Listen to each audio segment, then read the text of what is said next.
Hello everyone, welcome back or welcome to our annual Scanning the Horizon online sessions, where we're exploring the interconnectedness of global trends. I'm Vicky Tung, I'm the Programme Manager for Futures and Innovation here at the International Civil Society Centre. So in case you didn't join us yesterday, a quick introduction to the Scanning the Horizon initiative. We are a cross-sector community of trend scanners, foresighters and futures and global strategists. We have membership from many of the largest international civil society organisations, a number of national civil society platforms and some private sector members. Our agenda for today is similar to our format for yesterday. So we will hear some reflections from 3 other strategists from international civil society organisations. Then I will have a chat with Elna from the Fraunhofer Institute so that we can get some academic sector insights. Then Duncan and Alana from the OECD will tell us how they're approaching COVID-19 futures. And then we will break out again to reflect on what we've heard and to talk about our organisational experiences with each other. So first off today, I would like to hand over to Paula, who's just from Sightsavers, who is going to share some reflections, some personal reflections from our conversations yesterday. And then we'll hear from Will and Arati on challenges and opportunities for organisations and for our sector. What we will do is we will run through the 3 contributions and then we will take questions and comments from the chat, please. So Paula, thank you for joining us and please go ahead. Thanks, Vicky, and good afternoon, everyone. It's a pleasure to have been invited to open up today's discussion with a couple reflections from yesterday's sessions. You know, in thinking about the different discussions that we did have yesterday, I guess a few top line reflections really stood out for me personally.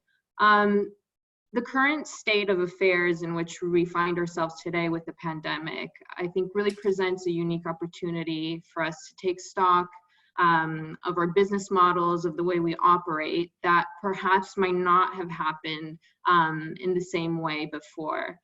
You know, we're really living, I think, once in a lifetime, hopefully once in a lifetime, truly cataclysmic event. And I think this forces us to confront much more with radical changes in the trends that we've been monitoring and analyzing so far. And a few that come to mind for me personally, working with Sightsavers really is, you know, the shrinking of the funding landscape, and perhaps how the pace of the shrinking is going to pick up much more in the next near-term future. The implications of lack of universal health care and how that's affecting everyone across the regions. Also the increasing inequality gap and the marginalization of vulnerable groups. Secondly, I think, you know, everybody, as Danny from Amnesty yesterday mentioned, everyone is really thinking about the future. It's not just us as a cohort anymore. And I think that this really opens up the door for broader conversations with different stakeholders from various sectors or regions that perhaps we might not have thought to either engage with in the same manner before the pandemic. And lastly, I really, you know, it really resonated with me, the whole idea of challenging the norm and, you know, our ways of thinking. And I think that it's highly likely that we will not go back to a normal that we thought of, or, you know, we existed in pre-pandemic, and we'll start having to learn how to navigate in a very new normal. And this, I think, you know, is a moment that we really can sit back and challenge ourselves to break those mental models and start looking at different opportunities that perhaps we might not have thought we were ready for previously or just a few months ago.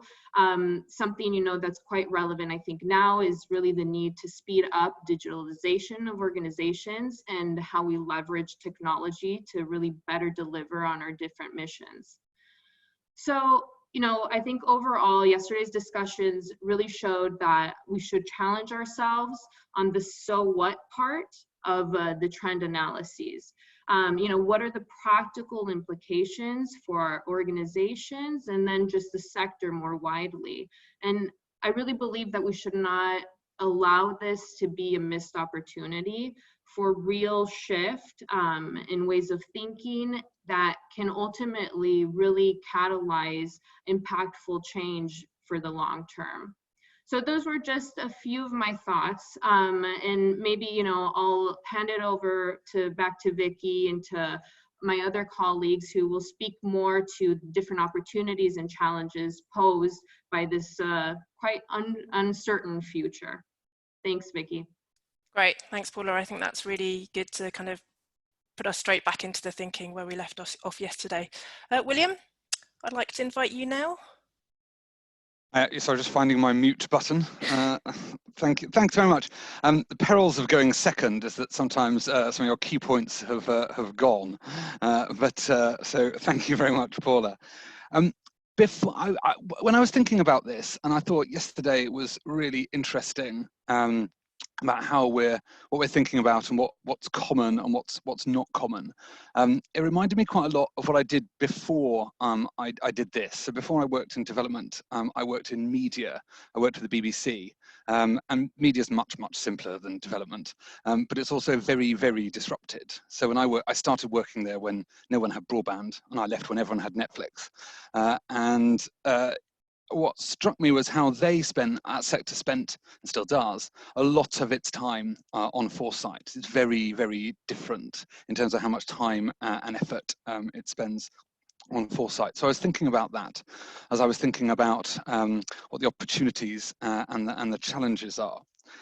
Because I think, and I was struck by this yesterday as well, we sort of give ourselves slightly, as a sector, a bit of a hard time. So I was listening to Doris and Oxfam talking about the risk is we always talk to ourselves too much, which is, I'm sure, true. Every sector does that. But actually, if we think about the opportunities we've got to bring to those conversations that Paula was talking about just now, we as a sector, if we can leverage it, have a huge amount of things going for it. We're big enough, we're diverse, we've got presence with all kinds of people and in all kinds of places. And we're adjacent to an awful lot of sectors. So WaterAid obviously spends a lot of time talking to water utilities. Other organisations spend a lot of time talking to their partners. And I think there's a real opportunity picking up on that demand that Paul was talking about to bring that diversity, not just of us, but of our partners, to these conversations that are always going around, but are definitely ones that that are rising up the agenda now. And I think we have this. The other example is that the other thing I'd stress when we talk about opportunity is really things like this conversation. Every sector talks to itself a lot, but I think the level of openness and collaboration that I've seen at the face-to-face meetings of this group and in other forums does allow us to step beyond, I think, what a number of other sectors can do when they talk about collaboration and mutual exchange of views. So that does run the risk of a bit of consensus thinking, but I think sometimes that consensus may be because there are some right and wrong answers, and it's not a surprise that we're all talking about climate change when we look at that priority list. That will be different for specific organisations, but as a sector, that doesn't surprise me. So that was the sort of opportunity bit. So I was thinking about the challenges. I had a couple of thoughts. One's a half thought, because I think that is changing literally week by week through the pandemic, is in terms of this getting people's attention within organizations. I think a few of you yesterday talked about that tension between people on the ground, very much focused on the here and now, and particularly the sort of funding imperatives. But I think there is, overall, I think we do pay a bit less attention than we might to some of these foresight and so forth. But I think that's changing, and this, as Paula says, is a real opportunity. It is front and centre of people's thinking now. I've never had more conversations about the long term in WaterAid than I have over the last month and a half. And so I think as a structural question, we're probably a bit light on it, but now is a moment when that's really changing, but it won't last forever. So I think there's a good time limit to this. But the last challenge, but the other challenge I think is more of a structural one, is one of sort of size and resources. So in our breakout group yesterday, I forget who it was, one of us said, you know, there's a real luxury of large organisations being able to spend time on this. And I used to work for the BBC, they're a big organisation. There's a handful of big organisations here, and there's a lot of us who are, you know, not tiny but not big. And so having the luxury of being able to put some resource and keep it there, that's thinking about foresight, is something that most of the sector doesn't have. And I really think, I was asking questions yesterday about traction and embedding things in people's organisations. A lot of that is about people whose job it is to bang on about this and to talk about that. And I don't have any answers around exactly how we do that, but it strikes to me that it's only through sort of collaborative forums like this, but constant sort of attention to them, that we'll be able to match that resourcing that other sectors are able to do, because they've got a lot more money, and crucially a lot more free money. So there are no restricted grants in the corporate world, and so, you know, that resourcing, I think, is the challenge that we'll have to address. And forums like this, I think, are the best way to start doing it. But yes, there's quite a long way to go. Great, thanks, William. And finally, Arathi, I would invite any reflections either at a sector level or from your own experience of doing this at a strategic level with a complex organisation like IFRC, where you were up until last year. So welcome your thoughts, thanks. Sorry, had to search for the mute button. Thanks, Paula. Thanks, William. You both have raised reflections that I think I really resonate with. So I'm just going to maybe add a few more provocations to that, based on what I've learned through trying to push this through very large bureaucratic organizations, but also dealing with a bunch of really large bureaucratic organizations now, trying to work out what to do.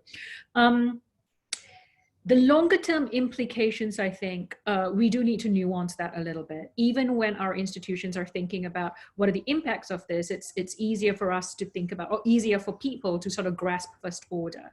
So how we generally push people through second order, third order impacts, and what timelines that look like, also needs to intersect with the fundamental assumptions we have about the role that we play, and the roles of our institutions, and how that might need to change or be reimagined. And that's a very uncomfortable conversation to have, but a valid one and an important one. I think personally and professionally, I do believe, I know that there's a lot of interest in foresight at the moment, and it's fantastic. But if what we're looking for is fundamental institutional or systems transformation, foresight in and of itself isn't a panacea. It's not. So how we then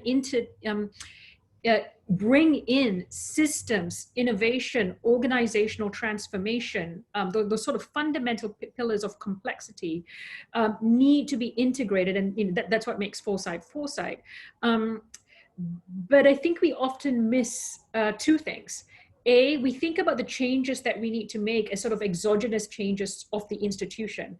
You know, where do we need to go for funding? Who is going to be left behind? Where is vulnerability going to look? So all of those external exogenous change that we need to respond to. And sometimes what we might miss is, in order to be able to respond to those exogenous changes requires really difficult internal transformations. And those internal transformations touch on very sort of difficult, unsexy things like risk appetite, decision-making, leadership, you know, the mechanics that make our institutions flow, but we can't do that without the inside bit. I want to pick up on something that was commented around diversity and, you know, the wide variety of people we get exposed to as foresight. And I think the one thing that I would constantly challenge us is who is our circle of advisors? We often find it easier to speak to an echo chamber of people that think like us, and believe in the same things we do. You know, diversity of advisors also means diversity of thought, diversity of opinion. And how do we bring that outside in? Linking back to my point earlier around the internal transformation and systems, I think the point I really want to make there is if we're really looking at sort of building anti-fragility or the resilience of systems, we need to understand those levers within those institutions, those levers that if we can plug at that, that's going to make that change. And that's really, really integral. If not, it's just a one-off thing that we do and nothing really ever falls from it. And I guess I'll end with this. We are, someone described it in that liminal space right now, and we have a plethora of choices that we can make. And the choice of who we want to be and whether we want to continue to be reactive versus influencing, whether we want to be a curator of the possible versus just putting out the fires, is a choice we need to make. But who is narrating that and whose visions we're privileging as part of that process are also really important considerations to put into place. I'll stop there. Thank you for having me, and I hope some of my reflections might have resonated, and thank you very much. Thanks very much. Thanks very much. And we'll hear more from you tomorrow as well. So we have some time now for comments and questions. There are some already, largely around whether it's appropriate already to be talking about the long term, given obviously the devastating impacts and crisis that we're seeing at the moment. Would any of you want to talk about or address the kind of timeliness of picking up these conversations within your own organisations, and how obviously as strategists you've had to kind of accept the reality of the present, but also bring in a kind of gradually moving people over towards the space to be able to think about the future?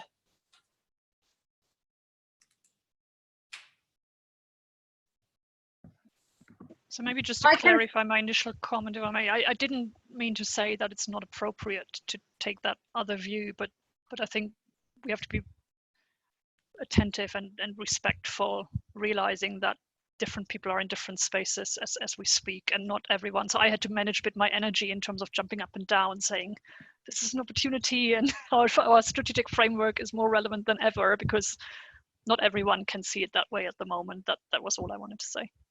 Okay, thanks, Doris. I think Chris from TechSoup is going to come in on this as well. Chris? Yeah, sure. I mean, I completely understand that there are sensitivities at the moment. I think one of the things that came up yesterday might have been Darren saying, never let a good crisis go to waste.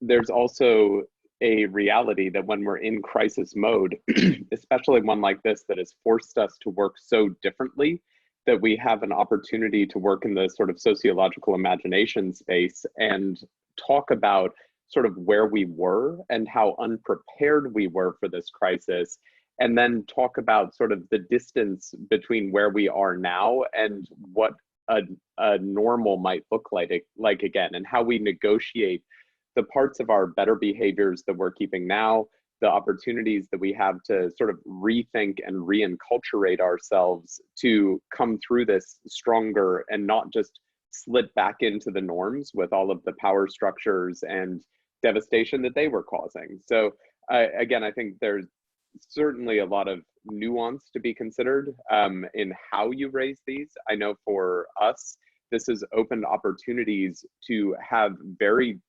discussions that frankly weren't going anywhere around things like connectivity, because the fact of the matter is, and then I'll shut up, we have the technology to connect everybody on the planet right now. We lack the political will to do so because major telecoms have written regulation to benefit themselves.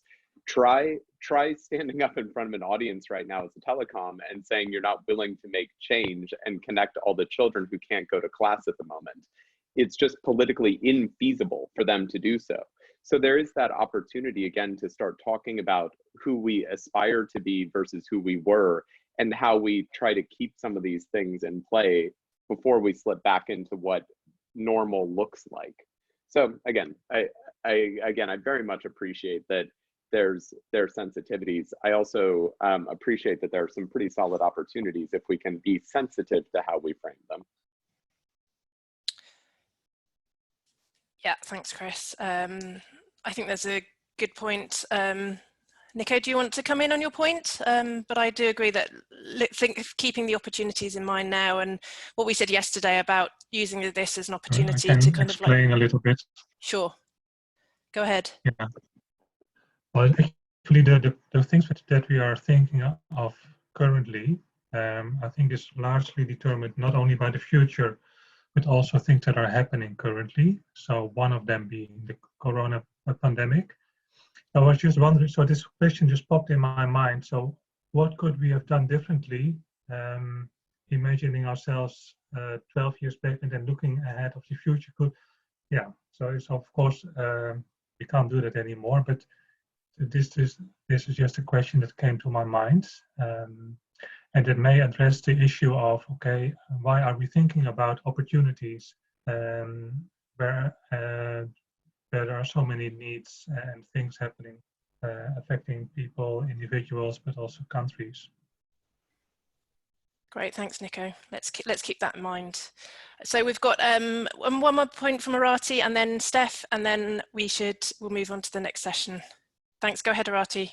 Great, thanks. I guess I just wanted to make a point around preparedness. And I know all of us know this. We know this wasn't a black swan event, but we were still fundamentally unprepared. And if we look at how often a pandemic of this nature, or suggested pandemic of this nature, has been in risk reports for the last decade.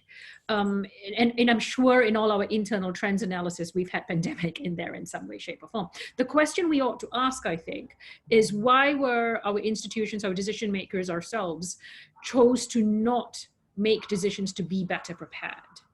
How are those decisions being made? How do we influence those decisions? It wasn't that the information wasn't there, the data wasn't there. It reflects our inability to actually act in anticipation and act to manage uncertainty. And so therefore, what we also know, as much as we're trying to romanticize the new normals and what may be possible, and that is so important and so true, but we also know that holders of the status quo will fight back and push back and hold on to the way of being. So if we want to influence a new normal, I think trying to understand how do decision makers make their decisions, where are those points we need to push, how does change actually happen, is also an integral component of that foresight, that foresight loop. Thank you. Thanks, Arati. And Steph, final point on this? Yeah, it's actually a quick build on that. So basically, I think we do foresight often, don't we? Because in order to be ready for moments of unfreezing. And so the world is generally quite frozen. This is a moment of disruption, which is an unfreezing, which is an opportunity for change. And I think that snapback is already starting to happen. And so that moment and that unfreezing is going to be relatively small. So we need to capitalize on it for our organizations, for our sector, and for the development outcomes that we want to see. And the timing is difficult, but we have a sort of duty to make the most of it, I think. Great, thanks, Steph. And yeah, that's why we're really keen to make sure that we have a collaborative conversation both within and beyond our sector. And that's some of the things that we'd like you to talk about later in your breakout groups as well. So I'd like now to move on to our next session. So I'm really pleased that we're joined by Dr. Elna Schermeister from Fraunhofer. Elna is Deputy Head of the Competence Centre for Foresight. Her research is focused on foresight methods and monitoring of innovative technologies, service concepts and societal changes for private companies and public sector institutions. So Elna, thank you for joining us. Thank you so much for having me. Really interesting conversation you've had us already, so I'm really happy to be here. We have. So so I'm going to ask you a few questions, and also picking up on some of these themes that we picked up from yesterday as well. So just as a bit of introduction, could you give us a quick summary of the kind of foresight projects you work on and with what kinds of clients, please? Yeah, I think the type of projects I work on and also the clients is quite diverse. So we do applied research, so we work for industry as well as for ministries, for foundations, for the EU as well as for the German ministries. So I think it's a pretty broad spectrum of clients we have, but also of the projects we do. So I thought about maybe giving you some examples. So we work, for example, for Association for Machine Building Companies. We we have a look at the impact of AI on the SMEs in Germany. That would be something very specific. We also do horizon scanning processes for our headquarter of the Fraunhofer Association in Munich. So we have, I think it's 67 institutes now. So so if we do an environmental scanning for our headquarter, it's pretty much technology focused, but of course we also try to bring in some of the societal developments. We also do projects for NGOs. For example, I did a project on the world hunger situation, or we do something for the Bertelsmann Stiftung, where we have a look at the how do we imagine economy to look like in the year 2040. So the spectrum is quite diverse because we focus on the methodology. So we always bring in experts from different departments, external experts, and discuss with them. So we don't provide the expertise on the specific topic, but rather only on the methodology. Great, thanks. So when you're working on scenario processes, we talked a bit about this yesterday, there is so much that you could include and you could look at the interconnectedness of everything. How do you work with others to decide what aspects or drivers of change to include in scenarios and work to understand their influence on each other and make this a manageable process? Yeah, it's always a very difficult question, what to include and what to exclude, because of course everything is connected with everything. So in the very beginning, sometimes it seems to be clear that there are like 2-3 really important issues that need to be tackled. But once you start to think a bit about it in more detail, then you realize that it's huge, that you could probably have to look at, I don't know, 50 different aspects to cover everything that is important. But then it becomes difficult to handle all this. So from my experience, it's usually good to really try to focus on 10 to 15 maybe issues and try to think about these in an interconnected way.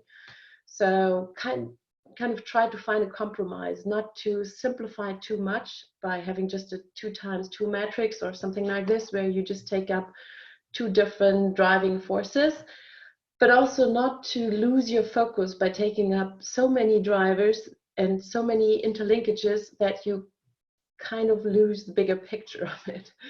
So yeah, so from my experience, it's a good number. And also our psychologists always say, well, try to keep it below 10, because otherwise people will not be able to follow you anymore. But on the other hand, I think if you select only like 2 major drivers and then you are so much focused on the very beginning that you might not pick the right ones. So for me, sometimes we start with 20, 25 different issues, have a look at how they're interlinked, and then we decide at the very end, oh, we found out we should have focused only on 5 of them, but fine. Maybe we would have selected others if we wouldn't have investigated all of them before. So I think it's my advice would be to not be too complex, of course, but to not start by a very, very small number, because there's the risk that you pick the wrong ones and you will never find out later on. So keep it wide in the beginning and then focus only later on. Thanks. I know my next couple of questions are around the kind of sources of information that we bring into these exercises. So the first one is around, I mean, you use both quantitative and qualitative information and sources in your foresight and research work. How do you bring those together? My personal background is more on the qualitative approaches, but we have other departments in our institute that work on modeling, and so they bring the quantitative approaches. If it's really modeling, if you're talking about bibliometrics and stuff like that, pattern analysis, we do that also within our department. So I'm familiar with these approaches as well. But if you're really talking about modeling and simulation and combining it with qualitative approaches, I would say it's important to start with a qualitative approach, because if you start from the quantitative modeling side, of course it's important to build the status quo, what you can tell about what is going on right now. But there's always a risk to be really past dependent. So you model the situation that you're in right now, and from there on you try to have a look at the future. Then you have the risk of getting stuck in this model, in this system, and not really considering system change. So I would start from a qualitative approach, but then of course you have to have an iterative process where you adjust the qualitative and the quantitative ideas. So it has to be developed at this a co-evolution, that we could call it, of both approaches. So it's really good if you can manage to integrate both approaches.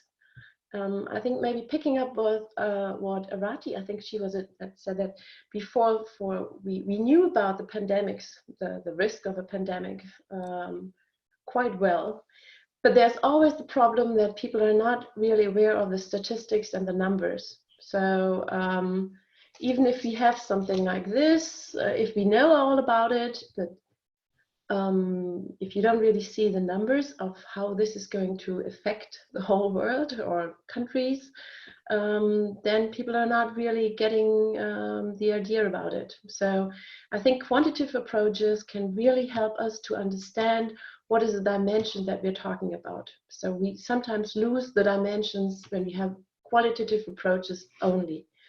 We mix them up, we focus on small points, and we consider them to be more important than they really are. And the other way around, we have huge developments that we don't really take into consideration if we have qualitative approaches only. So I think it's really fruitful to have both approaches in an integrated way.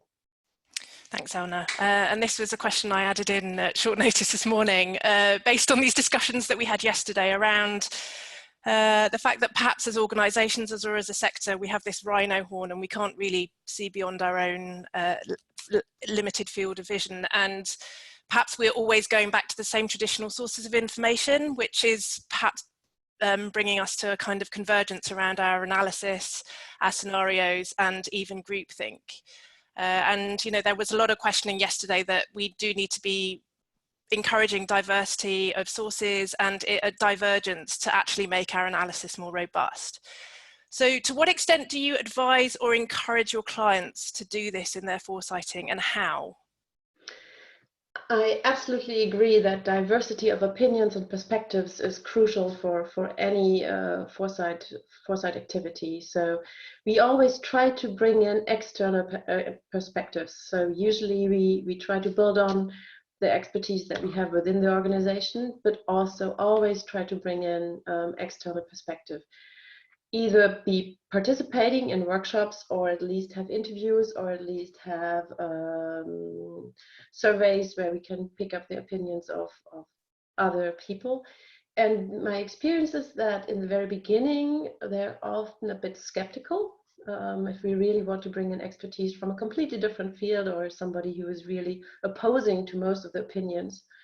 But then in the very end of an activity, once they have interacted, they often say, well, we should have taken up even more diversity, because they realize that diversity is really bringing in new ideas and it's really helping them. And I think foresight activities are a very good way to really enable diverse actors to interact, because you're talking about something that is in the far future. It's not talking about decision, at least in the beginning, it's not about decisions that need to be taken tomorrow. So you can come to an agreement often where you wouldn't have expected one. So you can talk about something that is in a long distance future, and you find that you have common ideas about it, that you have common goals, even though in the very beginning you might have thought that your opinions are completely contrary. When you're talking about a long-term future, there's usually some consensus about it. And then the distance is more about the way how to get there. So I think that foresight activities are a pretty good way to really have discussions among diverse perspectives or diverse stakeholders, and still without having only a fight, but coming to a common understanding of what the goals could be like. Great, thanks. Now I have one more question for you, and then we'll open it out to everyone else. So from your experience, how do you work with decision makers to take the first step to engage with and use scenarios to generate new ideas and conversations in their organizations? The critical point is always to get the highest level possible involved in the process. So often they try to delegate it to a lower level and then only want to have a look at the results at the very end. But it's to me, it's really important to have them involved in the process. So we really try to make sure that at certain points we have involvement of the top management of the highest level we can get. Because once they have really participated in the discussions and have really kind of emerged into different scenarios, then they get a completely different idea about the uncertainty that we have to handle. Otherwise, they always put the questions, well, please reduce it to one scenario. Please show us this one projection that is going to be the right one. So, and once they have been involved in the discussions and they have tried to understand the uncertainty that they have to handle, this changes. It doesn't always work out well, but that's the idea about it. So it's really important to get them involved. And then also, I think it's sometimes important not to use the scenarios as predictions, but rather to use them as a measure of unleashing creativity. So you could say that, well, this is not really what is going to happen, that's for sure, but let's just assume it happened. What could this be?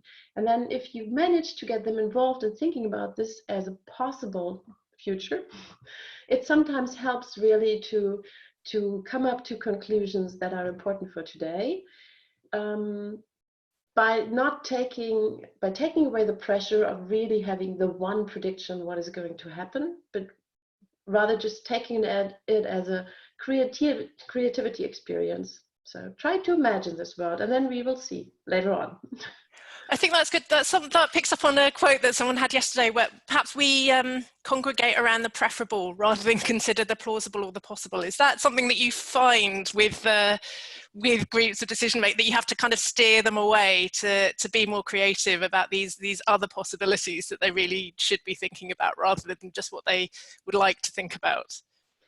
Absolutely, but it's not always what they like to think about it, but often it's what they think is the business as usual pathway. So it's not always sometimes I would be happy if they would think about what they want to like to be about, but rather it's sometimes everybody gets stuck in the business as usual in what we see today.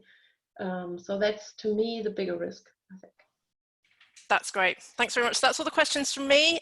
We are welcoming more in the chat. I'm just going to hand over to Mutoni. Could I invite you? I know you worked with Doris on the Oxfam process. Could you share some thoughts on what you've mentioned about non-traditional sources? Yes, I certainly can. This is such an important point, because when we first started doing the scanning, we came up with, the usual studies, a lot of them done from a private sector perspective or international policy markets perspective. And we were very cognizant of the fact that we risked painting a picture of the future that did not really include a lot of the reality in many of the countries where we work.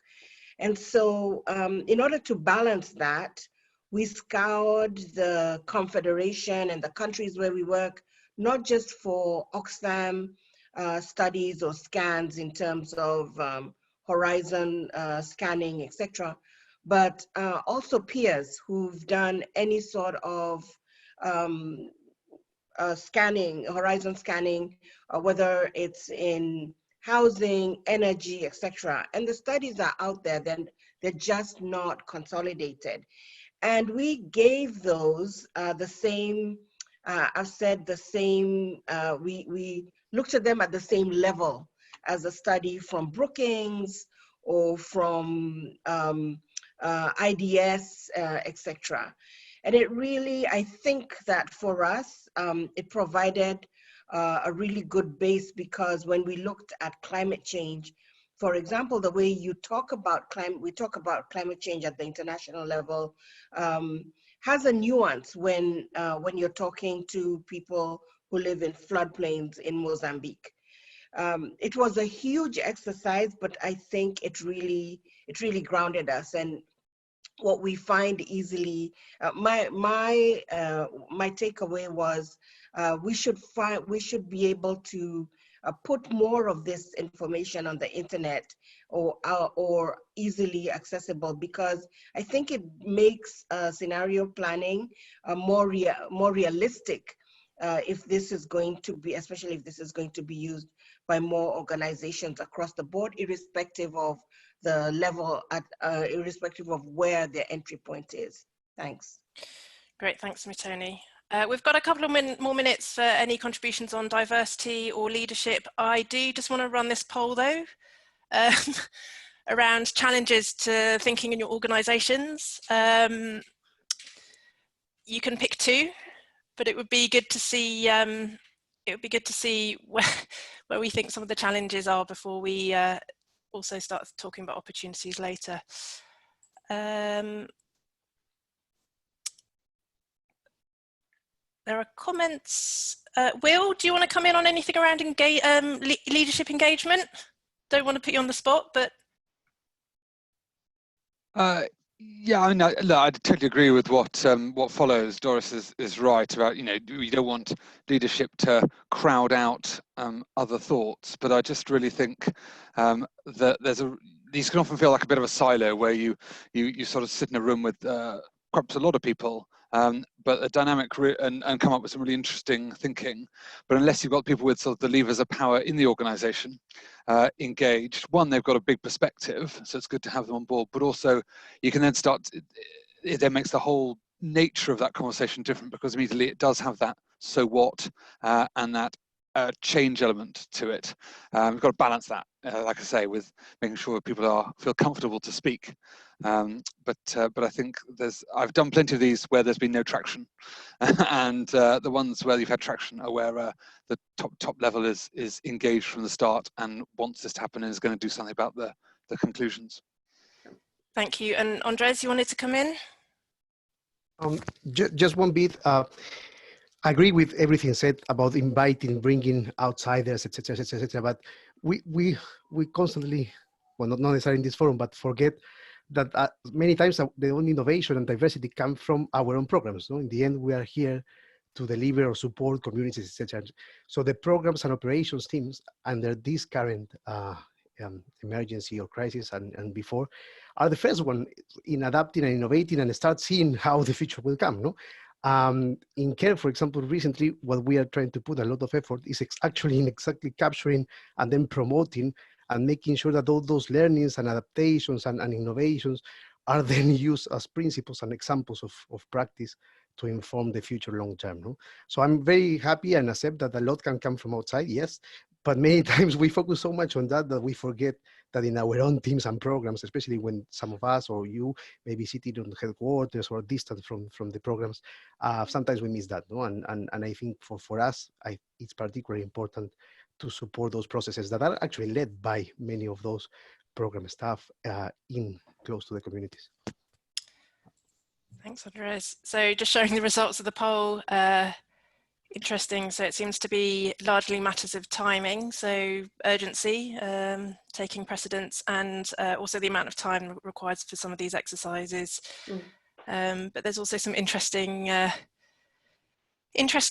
things around reliance on our own organisations or perhaps culture. Elna, do you want to reflect on some of this poll maybe, based on your experience with clients?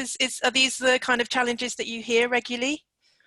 I can't see it right now, so it would be... Sorry, that's because I haven't shared the results. There you go. Thanks, okay. Yes, urgent matters in the present is absolutely true. It's always a problem. I think it's sometimes there's some tricks and ways of getting people out of the present. When we do an interactive workshop, we always make sure that in the very beginning we have special special practices where we try to pull them out of the matters of the present, kind of open up their minds for long-term perspectives. So I think it's an important part of all the activities, really, to make sure. And for example, if we do surveys, we always discalculate of what is determining or what is really the present matter that is influencing all the results that we get. So it's absolutely true that urgent matters in the present are kind of hindering the long-term thinking. That's absolutely true. I would like to give an answer to Motoni, because I think she mentioned that it's so important to really bring on board different news sources for information. So I just didn't want to keep it that way. Of course, you're absolutely right. And it's always important also to speak to people who are really in the situation, who are really affected by what is going on. So you're absolutely right. Talking about climate change needs to be done with people who are experiencing the impacts in a completely different way than we are here in Europe, for example. So I absolutely agree. So let's not do one or the other, but try to do both. So include these sources of information, but at the same time try to bring the leaders who have the possibility to change some of the things on board. So that would be, I think, important. Yeah, and there's And another. just Sorry, not to forget it, I don't know, I have to have a look at the poll again, what was on second place. It was around time. So I guess this does go back to what we've talked about around, you know, the need to include diverse sources and diversity. I mean, it's a messy process, but it's worth taking the time. I guess this is a question: is it better to do something which is perhaps abridged, or better not to? If you've got limited resources, how can you still do a useful foresighting exercise within your organization and get people to kind of buy into that even if it's just a one-off process? I'd say if it's only like half an hour, it's probably not worth doing it. If you're talking about, I don't know, you can get everybody to think about it for one day or something like this, then you can get a lot out of it. So I don't know what is the dimension. So I don't think we need to have half a year of intensive research to really come up with valid results that are inspiring and are very important. But you do need to take the time for a couple of hours at least to leave behind what are the pressing problems of today, to really open up your mind for a long-term perspective. So it does take a couple of hours at least to get in this mode, and then you need also a diverse number of people. So, but this to me is more important than really doing very extensive scanning activities. So I think even with a limited amount of time, you can do valid things. Thanks. So we also had an interesting point in the chat from Deb at Interaction. Deb, do you want to make your point or your question around team incentives for longer term thinking?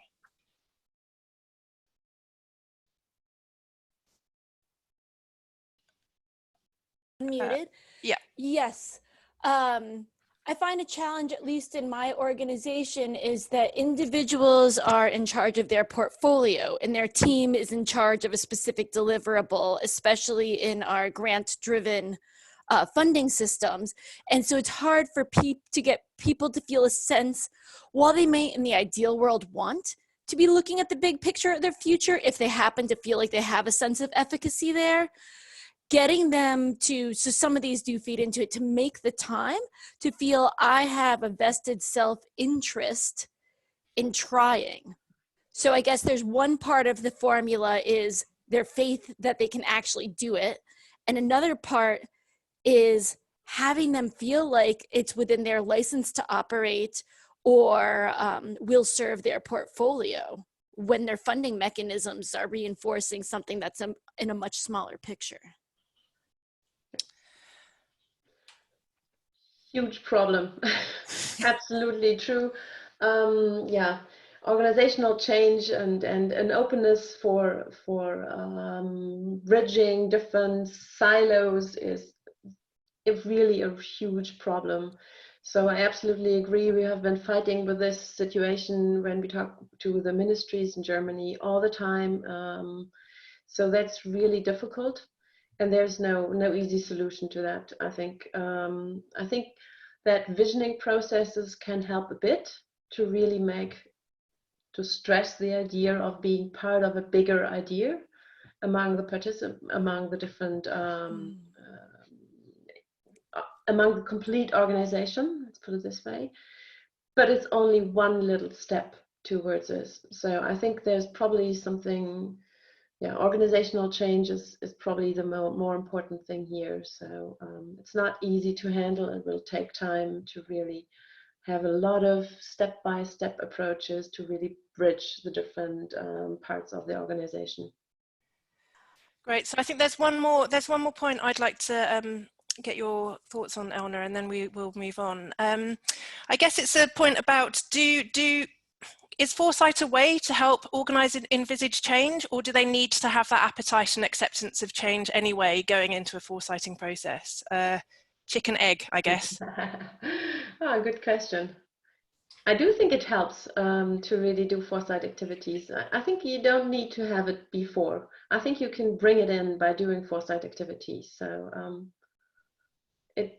it's nothing that you just do once and then everything is changed and everybody is does agree with it. But I think foresight can really contribute to it can be like the triggering point. Great. Thank you so much all for your inputs, and thank you very much, Elna.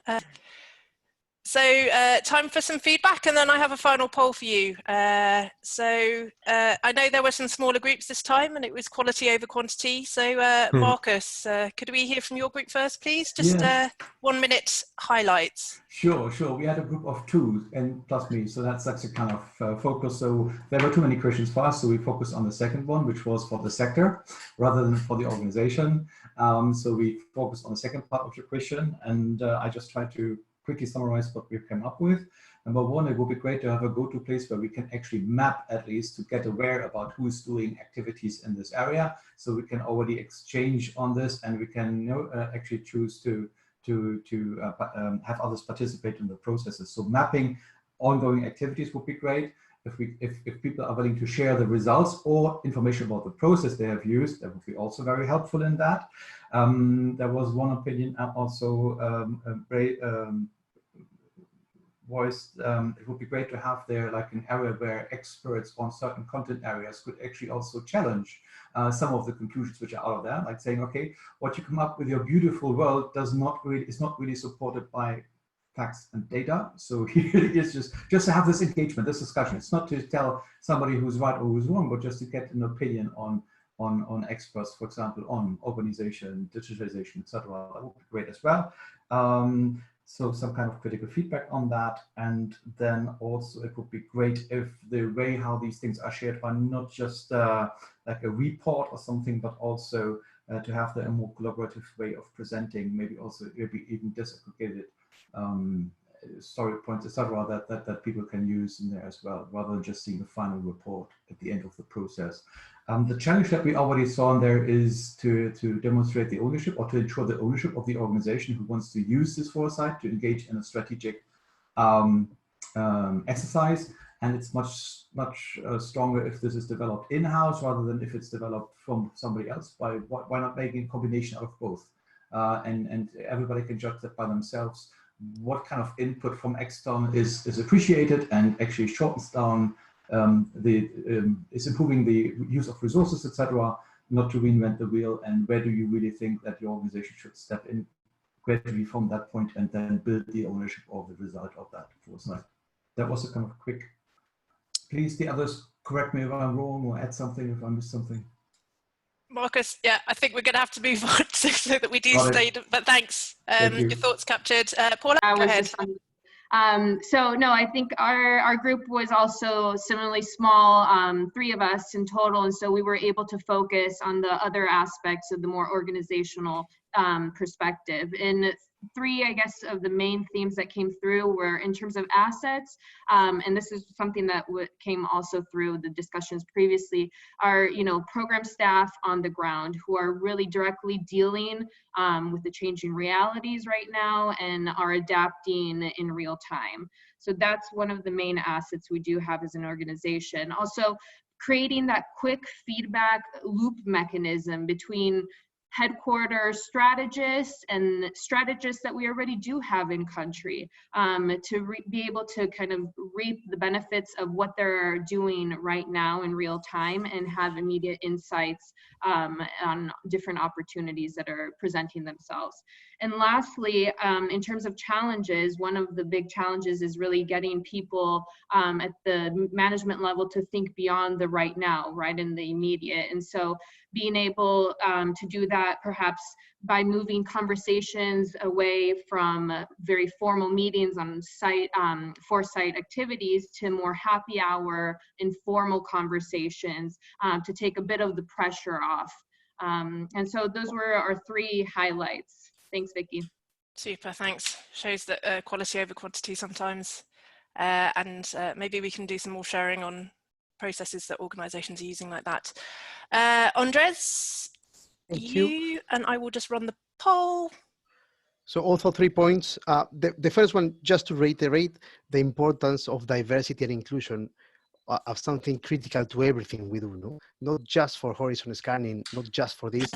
The more our organizations are embracing diversity for everything they do, the better prepared we will do to face examples like this or exercises like this. One important point, diversity not as a verb, someone said, so not as an outcome or expected outcome, but something that you do and you breathe and live in day to day. Second point, the importance of mix of approaches, no, and tailor these approaches to your different audiences. Sometimes we tend to go for the one size fits all, and the most successful ones are usually those that have that mixture of approaches and methodologies. And that's the important thing, methodologies, no? We have learned that you do need to invest, and this is a question of time and resources, of course. So it needs to be deliberate by design, and not just something that will happen just for the sake of it. And the last point, we don't know what we don't know, no? And we need to remember that. So how do we make sure that we scan what others are doing? How to make sure that we invite to the table or join the table those who think very different to us? We know who they are, so it's not a question of, but we don't necessarily want to hear because of this need of rich consensus quickly, no? So it takes time and effort. Thank you. Lovely, thank you. Samantha? Yeah, thank you. I think that I'm just going to kind of take away kind of two of the main tips that I feel that our group discussed. One is when it comes to who are you involving in your processes within your organization. There's just a comment that, you know, generally speaking, when you're inviting people in, many people have a certain agenda and they're trying to stick to their agenda and make sure that their particular topic gets kind of the prevalence that is needed. So one of the, just a useful tip for kind of trying to facilitate the right environment for Foresight scanning is try to really be careful about inviting people in who have a childlike curiosity. And I thought that was just a really interesting perspective, because you're bringing in the people who are going to be asking the right questions, who are curious and engaging in not opposing the voices of the critics, or not wanting to listen to the voices of those who are having different perspective, but are just curious about it. And that really helps surface the right level of conversation. So that was just a tip that I found very, very interesting. And then likewise on the sector, or kind of at the broader level, being very careful to not just have the same old actors as those who you're constantly working with. It's important to be reaching across sectors and so on. So I was referencing some of the interesting work that Mercy Corps has done with NASA, and how that has brought us to different levels of insights in programming than would typically come about. So making sure that as you're working with in strategy or foresight to try to get a few of those really kind of strange bedfellows in with you as you're doing that. So those were the two highlights, I'd say. Perfect. We may come back to you on the NASA thing at some point. This is good to see, though, when we present the results. So no one wants to focus internally on doing this, and we all need to get better with other sectors and at a system level. Two more inputs. William, and then Wolfgang, and then that's it for today. Thank you. I'll be very quick. I think a lot of what we talked about has been said.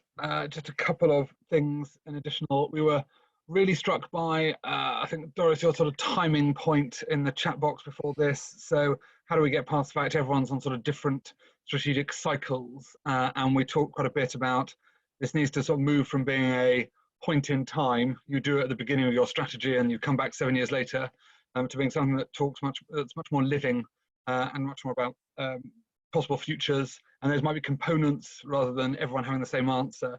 But the more we could have that's a living document sort of held collaboratively would be great.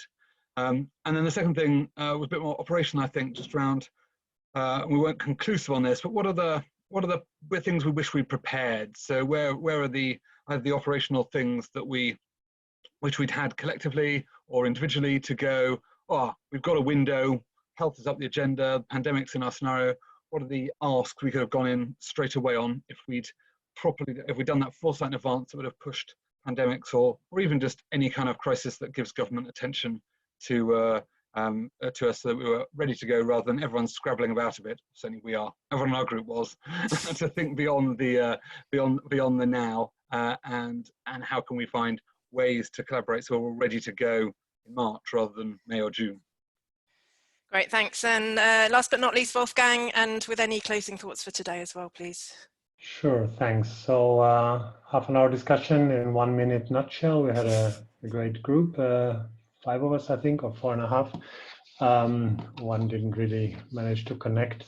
We had 2 rounds, and the first round was really the main takeaways from today's discussions had to do with being a bit concerned about maybe trying to make sure that the foresighting exercise helps us to unlock thinking about the world and doesn't block us through too much, let's say, schematic analysis and thinking. It also needs to help us getting out of a paralysis that we're currently experiencing, particularly around the COVID crisis. The positive take on this is, of course, that many of the major progresses in humankind have come out of suffering and drama and not so much on out of the positive and sunny times. So there's some hope here. On the question of how do we improve diversity, we thought that this is very seldom or very rarely a matter of intention. I think we all try to get as diverse and inclusive and participatory as possible. But there's so many things that make it difficult for people to participate, language, working mode, and the like. And I think one key insight was we often expect other voices or other constituencies to adapt to us rather than us adapting to them, which makes kind of a discussion at eye level difficult. So there was a call for being more humble in our inclusive approaches. And no closing thoughts for today, but just rather than thanking everyone for an incredibly rich and insightful discussion, both on the screen and in the chat box. Wonderful comments.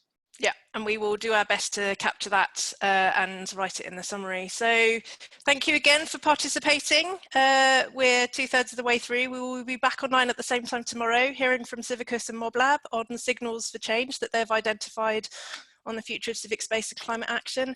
And then we will kind of end the formal part of the programme and we'll move towards some action planning and the launch of our plan to do this kind of collective signals mapping exercise for post-COVID-19 futures. So thank you very much again.